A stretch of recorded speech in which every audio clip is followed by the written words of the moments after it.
May mga tira ba kayong handa nung bagong taon mga pare? Katulad ng pritong manok, pritong isda, gulay o kahit anong luto mga pare. Wag na wag yung sasayangin, gawan nyo ng paraan. At gawan nyo ng paraan kung paano siya maluluto at makakain nyo ulit mga pare. Ising-ising lang, wag kayo magsasayang ng pagkain mga pare.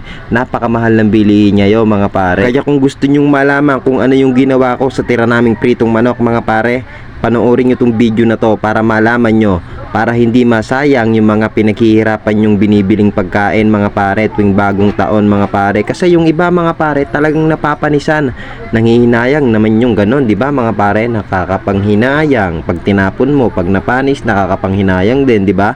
Kaya ang magagawa mo na lang dyan mga pare, gawan mo siya ng bagong recipe kung ano yung pwede mong maluluto sa mga tira-tira nyong handa, no, 'di ba mga pare? Kasi kalimitan naman diyan pag prito na nga yung handa mo, natira, pipiritihin mo ulit, iinitin mo lang, 'di ba? Edi mag-absorb uli ng mantika 'yon, 'di ba mga pare? Hihigop ulit ng mantika, 'di ba?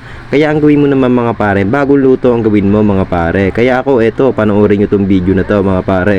Talagang basic na basic lang at easy yung ginawa ko dito sa tira naming mga manok. Panoorin nyo lang to hanggang dulo, tapusin nyo para ma-realize nyo na yung mga tira nyong handa ay pwede rin pala ganitong luto katulad ng ginagawa ko. Nilagyan ko na nga ng toyo at suka yan mga pare, di ba? Kita nyo naman, prito, di ba? Prito yan ha. May mga bready mix yan, ginawang ko ng paraan, inadobo ko kasi nakakasawa yung palaging pritong manok mga pare. Tira na nga prito, pipirtuhin mo ulit, pangit naman ang ganon. Syempre gawa mo ng paraan, di ba? Bagong twist, di ba?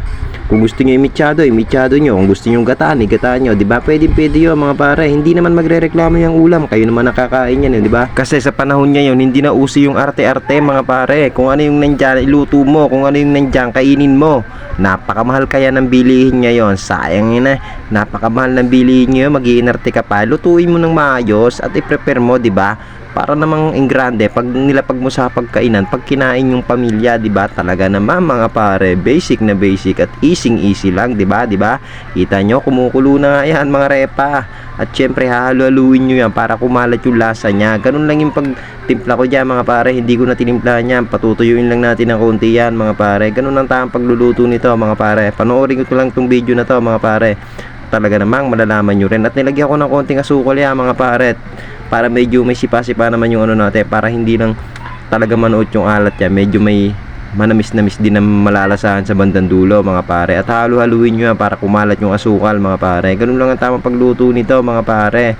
Basic na basic lang, kahit sino kaya lutuin to mga pare.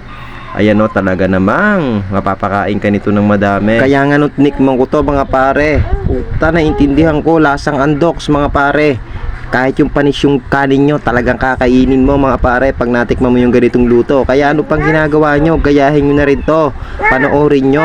Pero bago nyo panoorin to, kailangan i-share at ipalo nyo, di ba mga pare? Easy at basic na basic lang tong niluluto ko. Para walang matira sa mga handa nyo, kailangan gawin nyo rin tong tinatawag kong life hack, di ba? Tingnan nyo, tuyo na yan mga pare. Yun yung sarsa niya mga pare. Napakasarap ng sarsa niyan. Talaga namang mapapakain ka ng masarap. Haha, hanggang dito na lang to mga pare. Thank you sa panonood. Mwah!